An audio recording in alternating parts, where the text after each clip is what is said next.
life is about finding the people who get you and sticking with them. That encapsulates all of it. Students at University of Phoenix who find the place where somebody gets them, just stick with them. Just stick with them and you'll get over that mountain.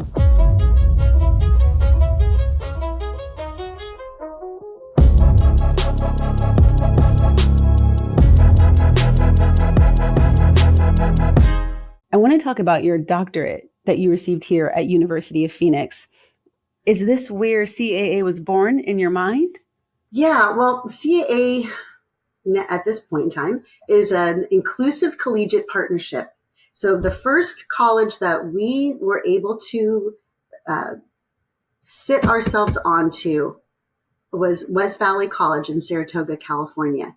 We had gone through 10 plus years of just being all over the community in whatever space we could find, and it changed all the time. Our goal was to have an equitable spot on the college campus for our students, like other adults in the community have access to. When they want to go back to school, if they want to go to college, they go to the campus. And so whatever that campus is, we needed a campus space and just that central hub. And it took, just like with my University of Phoenix program, it took a lot because it's like trying to get the brain around it. Now, what do you do again? And now would it be like a department of our college? And just trying to explain what it is. So here's what it is. It's its own private, nonprofit, charitable 501c3.org program for adults with intellectual and developmental disabilities. It's a private college program. As a private college, it's providing, professors and campus space and all the things that you would expect at a college. It's an equitable college for these adults who historically have not had access to structured higher education in the same way that other adults have in our communities. And they're one of the last groups in our community that has really had the gates shut on them at the college campus. And not because they don't want to educate them. They would ask all the time for ourselves and others. We were always going into meetings at colleges because they were looking at how do we serve these adults?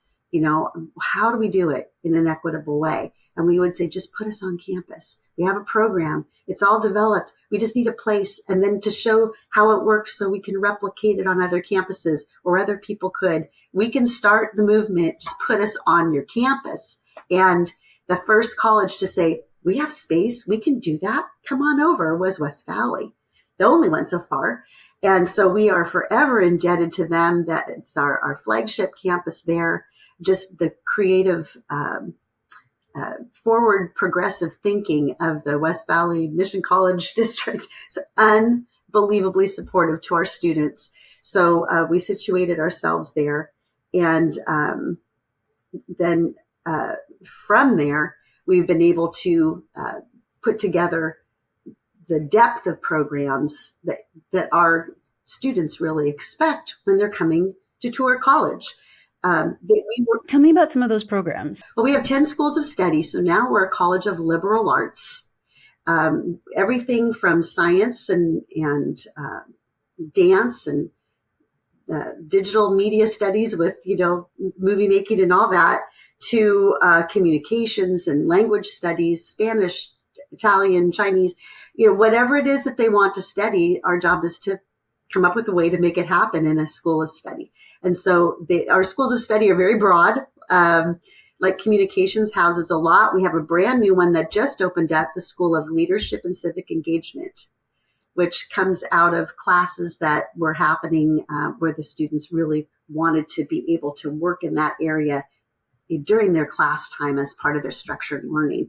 We have diploma tracks, undergraduate, graduate, and postgraduate.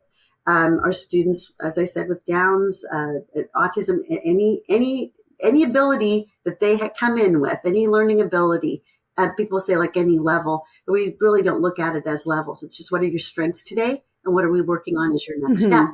So their programs are progressive where whatever it is that they need today is what they'll get in that class. They're going to put in the hours of experience with and exposure to skills that are required to complete that class. And when they complete it, they get their credits. So we have students graduating with an undergraduate diploma from our college who are at all different areas of learning in different subject matter, but who have passions and have been pursuing them, things that they love. And then when they get into graduate studies, then in an even bigger way, it's how do we contribute with that in the community? How do we get out into the community with that? How do we start doing something with that? And then postgraduate studies is just, again, how to maybe globally. So like locally, nationally, globally, just continuing to move out. We had some art students that were part of a global art exhibit, which is wonderful, an inclusive global art exhibit to show their work, their meaningful work. And just things like that. It's based on what they want to do and what their goals are, of course, but we have those opportunities for them. And then if they finish their postgraduate diploma and they still want to learn, then they can do a postgraduate too with another emphasis. And we're getting better and better as time goes by at being able to develop the infrastructure of administrative databases and all those things needed to manage transcripts and learning goals and helping the students and families understand where they are on their diploma journeys, in their portals, and just putting them in the driver's seat. Say, here's where I am, here's what I need, here's how I want to do it, and getting a larger and larger student advisory capacity going within our college. When you're a startup nonprofit still pursuing a code that really fits what you do and funding that really fits what you do, it's an interesting task to try to build things and staff them. And you get really good at being, tiny but mighty and just bringing in everybody's ideas and, knowing that you don't have to invent every wheel. And that's what we really hope, is to find other programs doing the same thing that we are, with lifelong opportunities for unlimited numbers of students online, on site, with all these different areas of study, and really focusing on getting adults everywhere, anyone who wants to come in and learn, to be able to find those opportunities they can then learn to take actions on and move forward and make changes with. So we're looking for them. And I hope anybody that listens to this podcast that knows of a program will contact us. We have a lot of friends in programs that are those post-senior or those like more finite number of people or number of years or whatever in different colleges and different communities.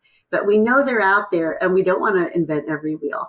And that's another thing. Somebody that comes into the diploma program at University of Phoenix, for example, say their doctorate, 'cause that's where I was, and they don't know where they're going, but they just know what they have a passion for. And maybe they don't have a job doing that right now, but it's something they'd like to do. That's really the key, is to just as we're finding, to be able to get what you're doing put together in a way that you can share it with other people and get it encapsulated somehow so you can offer it. That is such a tough thing to do when you're trying to figure it out yourself.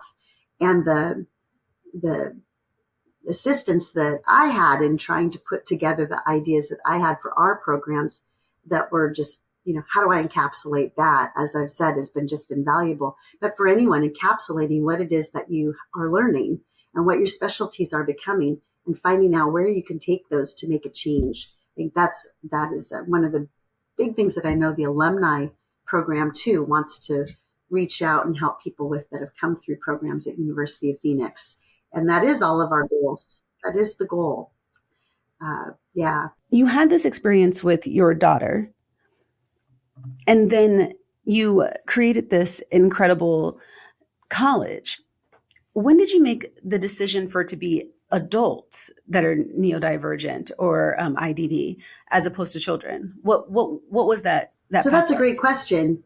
We were coming up with all kinds of programs for my daughter, at the age range of 5 to 22, and definitely 5 to 18 till they get out of high school. Lots of programs, lots of parents starting programs for the kids, when they're at home and they're not, independent or working on trying to become as independent as they can and maybe getting out of the home. But when they're younger, there's a lot of programs in the Bay Area where we were, so many. You could never possibly take part in all of them. I mean, just wonderful things. And all these startup things I was seeing, all these new programs popping up, then the theater and everything else. And so yeah, my co-founder and I were working with the theater program previously for the kids. And I was bringing my theater background. When I went back for my master's and my daughter was diagnosed and I had to take the big break, I actually was looking at children's theater, taking children's theater out to teach kids about all kinds of, lessons and equity and diversity and inclusion and all those wonderful things that we were embedding into the shows. And one of the shows that I did when I first got with that group was it was a musical version of the Odyssey for children. And I played Athena. And it really was life-changing because that group and that experience made me want to do that with the art form, with my art. And so Athena was the second stage of my Alice. It's Alice and Athena. And I just love her owl. I didn't even think about it at the time, the wisdom and the owl is the symbol. And it was just such a great experience. And then just that imagery of that was kind of cool for me. So kind of the starting to then where I was going with it with education and leading, forward and trying to get out in front of it. And just like, Athena did with, Odysseus, just so symbolic in different ways. You can make it whatever, but you find a lot in there. But anyway, so I have Alice and Athena are my two things. But realizing doing that with the kids, that was really a joy of mine. But then what happened was in that theater program that my co-founder and I were working on, and my daughter was coming out of high school, just finishing high school up. She was buddy coaching in it. So was my son. Our first musical was Wizard of Oz, and my son wore all black and had a dog puppet, and he was Toto. Let's go this way, was wonderful with them, kind of like a buddy coach. And my daughter was buddy coaching Glinda and was able to do Glinda in one of the shows just for fun. So we were all involved in it. And then all of a sudden, some of our most beloved actors that had started with that program were aging out and they couldn't come back and do a show. And there was no adult theater program that they could just slide right into that was similar, approaching it the same way, which was everybody of all abilities on stage together with this wonderful play the model was it's beautiful because it's theirs. It didn't have to look like anybody else's play. A lot of improvisation and fun and joy and music and collaborative camaraderie, everything I loved, right? Yeah, so that's what was being built there. So we thought, well, let's do it for the adults and we'll make this College of Adaptive Arts because we had some town hall meetings and they were telling us they wanted a college and telling us the problem of not having college. Could it be a real college? Could you teach reading? And like, okay, so the first workshops that we did involved all kinds of different subject matter kind of in the arts. So everything was through the channel of the arts.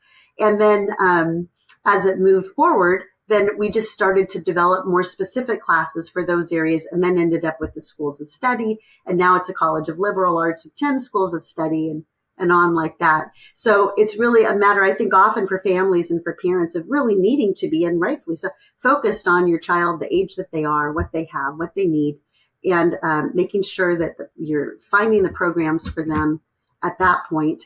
And then you do hit a point where a lot of people call it kind of the cliff of service drop-off. And it's not expected. There's a sense that there's going to be so much there for them. They seem so happy in what they're doing. And then all of a sudden it just kind of drops because, there aren't the programs that the parents are creating and running and everything like there are for the younger kids. And there's reasons for that too. So that was something that we could contribute, access to doing these, whatever it is that they have a passion for and they want to be part of their life, ways they want to contribute to the community, whatever that is for them, that we could bring that to them. And so Dee and I would just say we're their agents. Like I mentioned before, Dee and I were their agents and we just created the stage with the light on them. And if we look at an organizational structure for College of Adaptive Arts, the very bottom is us as co-founders, and our board and our staff is up there kind of like this, the people that are the stage managers and that you'll see out on the stage, but the students are the ones up on that stage the community's really going to see. And it's their voice we want them to hear. And when there's ever an opportunity to, be at City Hall to talk about something, there's anything going on, we really hope the students can be the ones out there. And so that's where this new department of leadership and civic engagement is coming in, is to really build up not just self-advocates and advocates for the college, but to really build up those community leaders that are going to be able to step out on that same level. And just as CAA created an inclusive model for higher education, have an inclusive model for community engagement. So we're all involved, and their voices aren't just heard, but they're an active part of change making and, societal change and pursuing social justice. CAA just sounds incredible. And it sounds like it's really supporting people and giving people, similar to your daughter, that encouragement, that confidence to be able, to your point, to go out and serve and to create other environments for people like-minded or possibly in the same or similar situation to also feel empowered and confident. So simply incredible. You've had so many students within this 15 years, right? Yeah. Yeah. Tell me one of the success stories. Tell me about what it looks like for people to go through this process and a particular person or two that had a really pivotal moment. Yeah. Well, there's one student in particular that I think of automatically. People say, oh, it's, this college is really only for those who would be able to go to community college but might have a learning disability, or they're very high functioning. So, but what about, our student who doesn't read, and, they just to understand it's for everybody. So we had a student come in who we thought was, mostly everybody kind of thought was nonverbal. They were just selective speaking, I think, but very nonverbal, and had some physical issues, deformities and things going on, and had not ever thought about being involved in different kinds of physical activities or arts that's physically, dance, things like that. And so actually found out that they could participate in dance, and came in and found their way that they were going to bring their spirit to that art form. And it was incredible. But didn't have the confidence to pursue other areas of learning, like, for example, reading. That was so difficult. Or science. Oh no, don't even talk to them about science. They don't want school. They don't want homework. And we don't have homework, by the way. So the students love that. Everything happens in class, like it would if you were homeschooling. Everything's in class, so that they get exposed to things with the instructor in a way that's guided and strategic. And then they have home activities they can do. But it isn't about grades and competing with other people. It's about where you are and moving that forward, whatever that ends up being by the end of the semester. So once the student got comfortable with that, then started pursuing some of these other areas, and ended up finding a huge love of poetry and literature, and still is working on those reading skills, but now has been exposed, not only exposed to, but has experienced, great literature that they never approached before. And being able to be part of conversations and get out into the community to present information or what have you in a way that they're speaking so wonderfully and communicating in their own communication style so beautifully, because they have the confidence to do it and not even thinking about being nervous about it. So just overcoming all the boundaries of fear of failure and anxiety and those things that get in the way of really feeling like you could approach higher education, and finding out that it can be for you and that it will be set up for you, and then being able to broaden the scope of what you're learning to the point where now you're in the community communicating, you're in the community dancing, you're in the community sharing messages in so many different ways and impacting people. So that's really neat.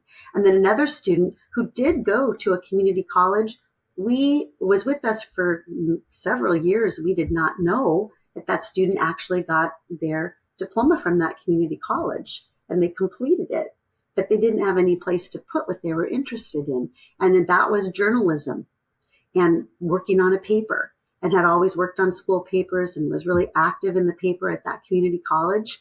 And we had no idea that their dream was to be an editor, right, of a paper, or to create their own paper. And they knew they could do it and how to do it, but what would the resources be, and where would you do that, where you'd have the support to be able to do that? And so we said, well, okay, let's start a paper. And so this was a graduate student who's now in our workforce development program. And we started finding more and more of this out. And oh my gosh, you have that much journalistic background. bring us in your columns. Let us see what you've written.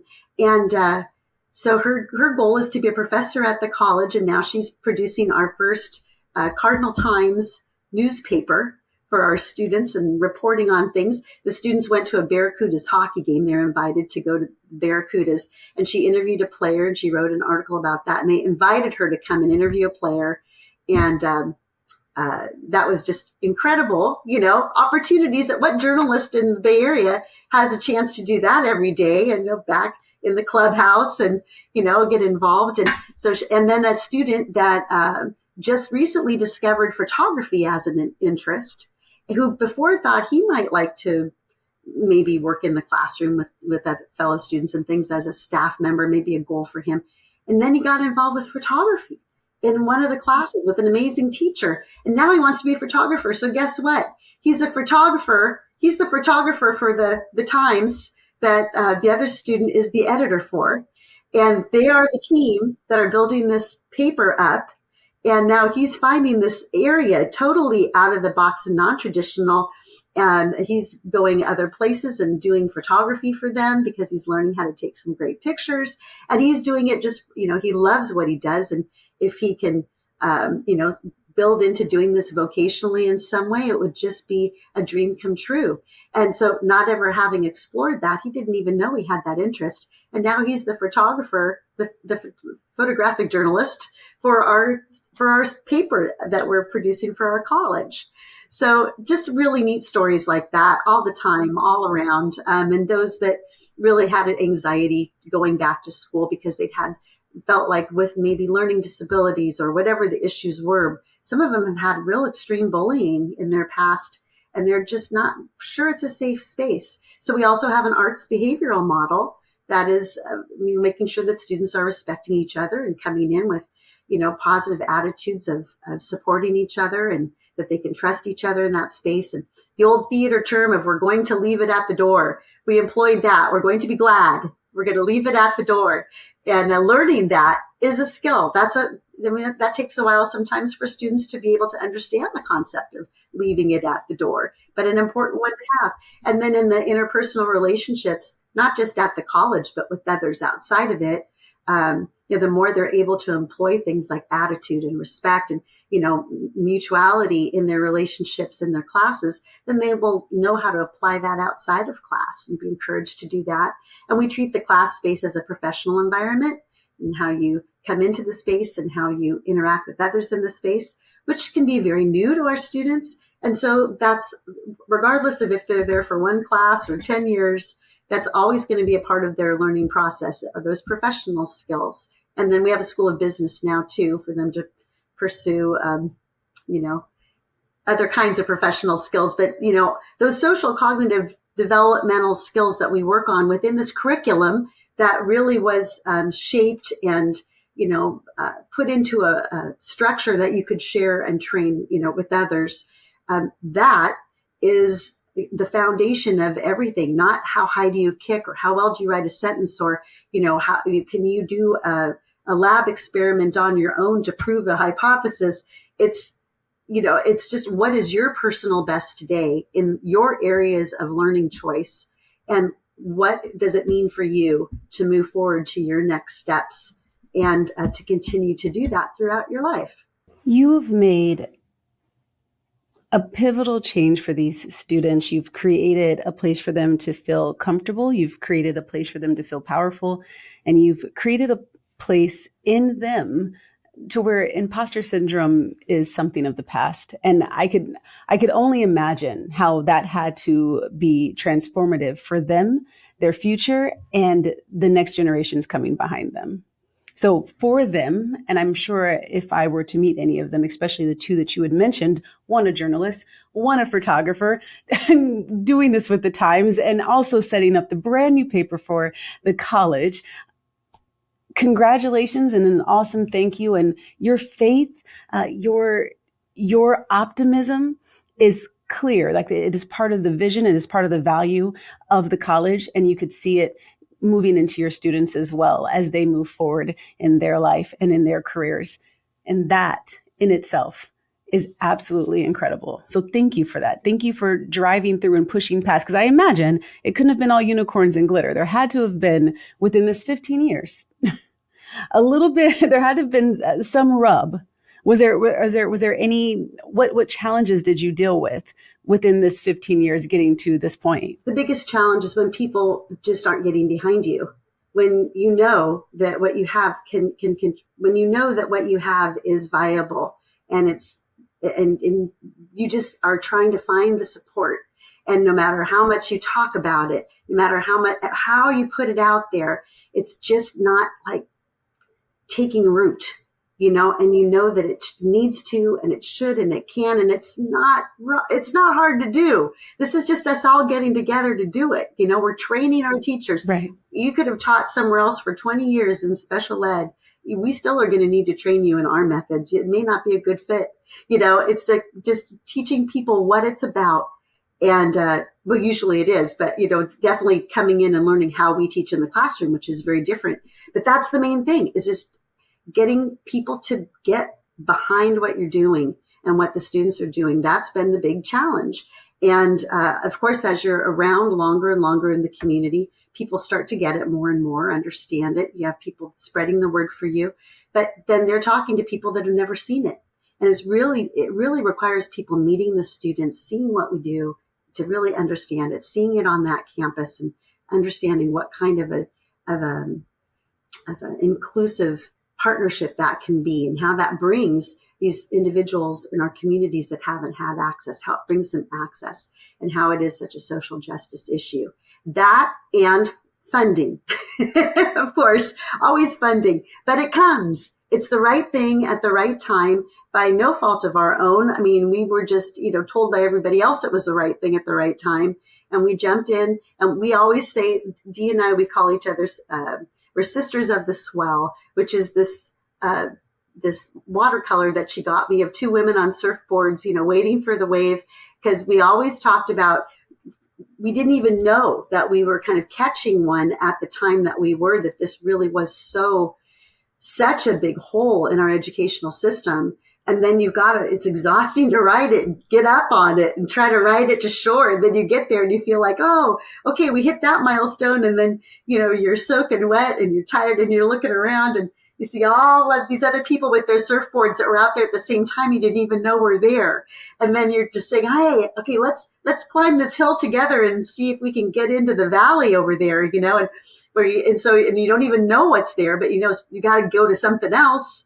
So you're all just climbing the hill together and getting strength in each other. We call our supporters mountain movers. They really, truly are. But you're climbing that mountain or trying to move that mountain, and then you get to the other side. And now, there's somewhat of a bounty over there to be able to try to, be part of. But, is it going to go? Are you going to be at the table? Is someone else going to be invited to the table? So now you're all over there looking for tables to be able to sit at, and we're talking about our students really, being able to get them a seat at the table in these places. And so just, all the work that's required to really just have that hope and optimism in what you're doing, founded in the fact that that you've gotten where you are, that you have what you have underneath you, but primarily you have that net of support, all those people that are climbing that mountain with you, and that together you can come up with the information and the resources required to stand on to get to each new level. Like when mountain climbers put in their hook.